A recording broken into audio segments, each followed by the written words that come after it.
जिस वक्त मुंबई पुलिस राज कुंद्रा को लेकर उनके घर पर पहुंची तो शिल्पा शेट्टी का क्या रिएक्शन था, इस बारे में कई सारे अखबारों ने कुछ खबरें छापी हैं जो मैं आपके साथ साझा कर रहा हूं।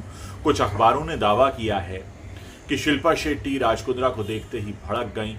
वो काफ़ी अपसेट लग रही थीं और उन्हें काफ़ी हैरानी थी कि उनके पति को किस लिए गिरफ्तार किया गया है। उन्होंने ये भी कहा, राज कुंद्रा से उन्होंने झगड़ना शुरू कर दिया और सीधे तौर पर यह कहा कि तुमने पूरे परिवार का नाम बदनाम कर दिया, हमने इतनी मेहनत से जो नाम बनाया था ये तुमने क्या किया। और उसके बाद राज कुंद्रा उनको समझाने लगे कि ऐसा कुछ नहीं है, उन्होंने जो फिल्में बनाई हैं वो पॉर्न फिल्में नहीं हैं। और फिर शिल्पा शेट्टी अपने पति की तरफ से पुलिस के लोगों को ये समझाती हुई दिखी कि जो कुछ उन्होंने बनाया था उस जैसा कंटेंट या उससे भी ज़्यादा सीरियस कंटेंट तो OTT पर पहले से मौजूद है।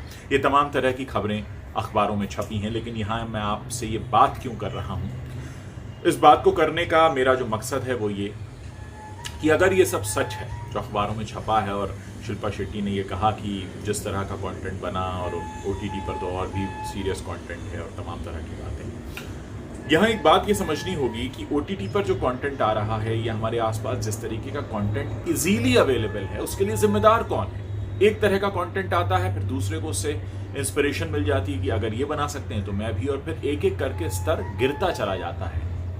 ऐसा क्यों होता है? कौन दे रहा है इस बात की इजाजत कि आप हमारे ही समाज के साथ खिलवाड़ कीजिए। करोड़ों रुपया खर्च होता है, हमारे घर तक ये OTT प्लेटफॉर्म के कंटेंट और शोज आते हैं और उसके बाद एक दूसरे की मिसाल दी जाती है कि देखो फला ने भी दिखाया था, फला ने भी किया था, हमने किया तो क्या। तो ये सारी बातें जो हैं उस पर गौर करने की ज़रूरत इसलिए है कि आज पूरा माहौल ख़राब हो रहा है।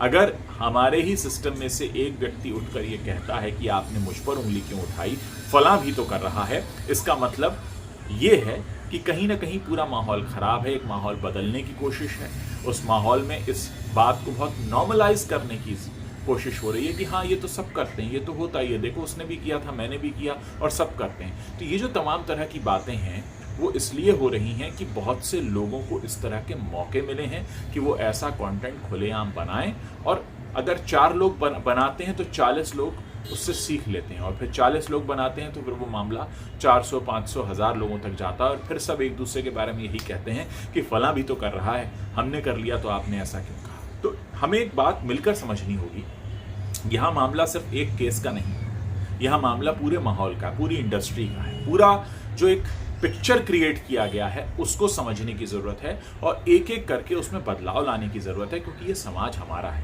हमें रहना है अपने परिवार और अपने बच्चों के साथ। अगर हम इसको इस तरह से दूषित होता हुआ देखकर खामोश रहते हैं और उदाहरण इस तरह के दिए जाते हैं कि फला ने किया था, फला ने किया था, बात ये नहीं कि किसने किया था, बात ये है कि अगर 10 लोग कर रहे हो, 100 लोग कर रहे हो, 1000 लोग कर रहे हो, जो गलत है वो गलत है और उस पर आवाज़ उठनी चाहिए, एक्शन होना चाहिए। क्योंकि कानून बना किस लिए? कानून बना है हमारी आपकी सुरक्षा के लिए, हमारी आपकी सामाजिक सुरक्षा के लिए।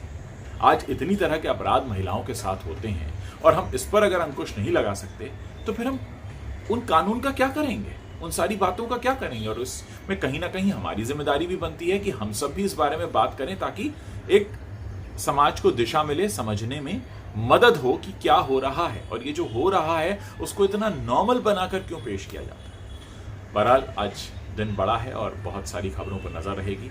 ये एक मेरे दिमाग में थॉट आया तो मुझे लगा मैं आपसे शेयर करूं। आप भी बताइएगा कि इस पर आप अपनी क्या राय रखते हैं।